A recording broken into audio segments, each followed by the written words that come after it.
Hi, everyone. As you know, we've been talking about the different personal zones profiles. In the last few weeks, we've been discussing, whoever you're being definitely affects what you're going to do, and then the results. So the question that I have always wondered, and I'm sure many of you have wondered, when it comes to finances, did you ever wonder, is it some kind of woo-woo thing? Some people have the ability to create wealth, or is there actually a formula that if you knew it and started to apply it, then your abilities would increase? And the answer is yes. It's not a woo-woo magical thing, although when you start to create it, it feels that way. So today I'm going to talk to you a little bit about the 6 abilities connected to that ability to create wealth. And the first ability is known as the ability to have.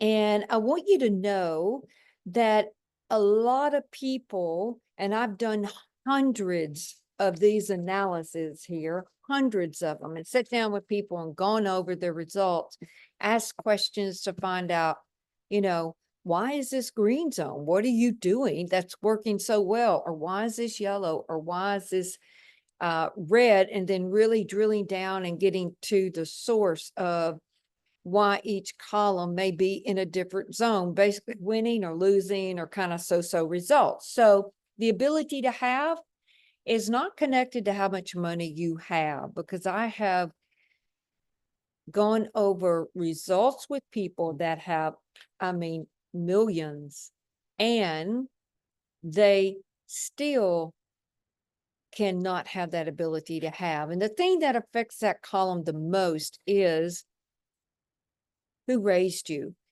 And it goes back to about the first 15 years of your life. Usually because our parents weren't trained in that ability, then they don't teach us how to have the ability to have. A lot of it comes from not knowing how good you are, not appreciating yourself. And then we end up feeling like a lot of times we're not good enough when really we are, or we don't deserve it, even if we do, have wealth, or even if we do well, or even if we accomplish huge accomplishments, we still kind of have that naggy feeling a lot of times that we don't deserve it. And the biggest thing that affects that column is whoever raised you, a lot of time, the culture in which you were raised. And if you were raised with a whole bunch of do's and don'ts, and you're not good enough, or just a lot of strictness, if you will, and without that appreciation of you as yourself, in your dreams and your wants, that sets you up to have some of those feelings of not deserving things, even when you accomplish it, even when you put in the work, or not being good enough. So that's where that comes from. Now, the next column is the ability to investigate, and it's your natural ability to be curious. So I want you to think back to a time when you've seen a baby. And, once that baby starts to crawl, they're pretty curious, right? They like to touch everything. They want to pick up everything. They want to feel it. They want to, even if they're not, if it's dangerous, like an electric socket or whatever. So, they are very, very curious. And then when they start to walk, man, they're even more curious. They can get into more things. It's a great ability. So it's your natural ability to be curious. So here's a short process I've got for you. If you're not real curious, that's going to affect your ability to investigate. So write out the last time you were really curious. What happened? And you may have to think about this. And then write out the last time you were curious, what were you doing? And then what happened? I know one time, and I don't remember who it was, but once, I was around 8 or 9 years old. And one of the adults in my family told me, you ask a lot of questions. and in that mood level. And I remember that sticking with me, thinking I'd have done something wrong. And then if you weren't the brightest kid on the block in school, which I wasn't, um, if you asked a question, um, and it was a silly question, maybe to the teacher, or maybe very simple, and everybody got it but you, then, sometimes the kids in the class laughed at you or made a lot of fun of you. So that would tend to make you shy away from being curious. And sometimes I've seen um, people tell me that, in their home growing up, uh, their parents were kind of old school, like children should be seen but not heard. So, that really, really puts a damper on your curiosity. So one of the rules that we have here at the ranch, and it was always a rule even before Alan passed, and I've always had this in my life, is anytime I purchase something, I always go minimum of two, but I'm very happy and feel great when I've got like three bids. Or maybe if I'm going to purchase something from a store, like an appliance, I will check out, first identify exactly what I want. And then I check out three different sources. I look at all sorts of things. My wants are going to be different because I'm out here on a rural ranch versus living in town in Dallas. So that's the thing on the ability to investigate. You have to be able to investigate, be very curious. And believe it or not, that's the second column that most people do not have that ability. They don't investigate. Even if someone gives me a great referral, a great, great referral, and I trust explicitly this person that gives me the referral, I have been burned when I still don't check out and get at least a minimum of two bids and go that route. The third thing is the ability to focus, the third column, and that's simply being able to put your attention on where you want your attention. Just the ability to focus, this third column here, not being made to focus on things, on somebody else's dreams and wants, and not being made to focus so it's not within your own determination, or being dispersed, which would be totally red zone. So the ability to focus is key. And then the fourth ability here is that ability to invest. And this is the difference between poor people and rich people.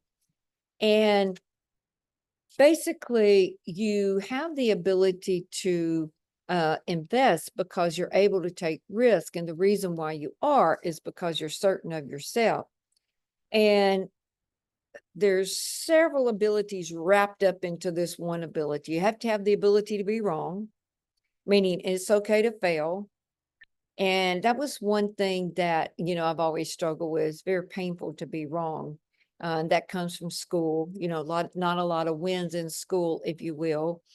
But one of the things I learned from my great coach, Alan, was, he said to me one time, "What's wrong with being wrong?"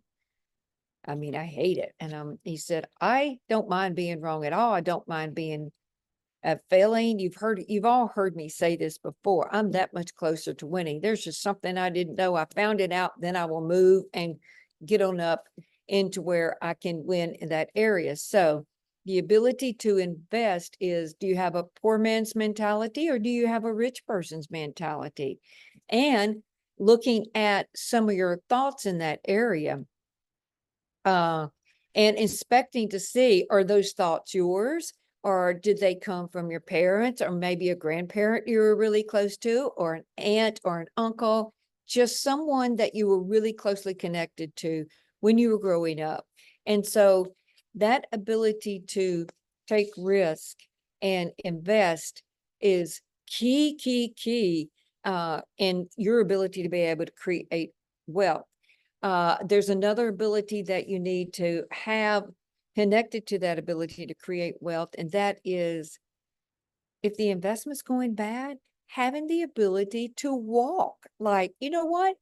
We need to change this. We need to pull out of this, dust your pants off and get back in the game, but not stay in there until you lose every last penny because you don't want to lose. I have seen that too with clients. I'm like, oh my gosh, just get out, sell that piece of real estate, or, get out of that. And so some people do not have the ability to cut their losses and move forward. They're hung up in that game, and they just lose, lose, lose. And the thing they don't realize is they're already losing. So like, cut it and move forward. The next ability is the ability to produce. And this is very simply delivering what you promise. You get paid for what you do. And if you do something that most people can do, the pay is going to be lower. That's kind of like common sense. But if you do something that's highly, highly skilled that other people can't do, that's in demand, you make your product known, you produce, you're going to get paid a lot. So it's delivering what you promise, producing. And then we add up those 5 abilities to see basically where are you at when it comes to your ability to create wealth. And the answers on this financial fitness graph is based on your answers to 100 questions, just yes, no, or maybe. So creating wealth, if you've ever wondered, are people just born with this knowledge? Some of them may come in with some knowledge around it, or it comes real easy to them.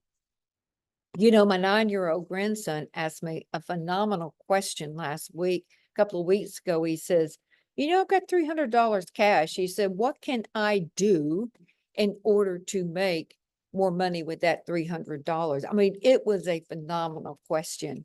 I wish I had been asking myself that question at the age of 9. But we also play a lot of Monopoly when he's with me. So he's learning about investing and, in that way, because he's seeing, the results of buying, renting, and just a whole game in the Monopoly. So if you want to know, hey, what happened to my abilities? Where am I when it comes to be able to create wealth? I'd like for my money to work for me versus me working for money. Like my 9-year-old grandson asked me, talk to us. Fill out the assessment, that free assessment that we've got in the comment section, and then reach out to us. I'd love to tell you about the financial fitness graph, see where you're at. The questions are easy, yes, no, or maybe. Again, goes back to mindset and what you're doing and what you've done. So see you next week. Have a great one.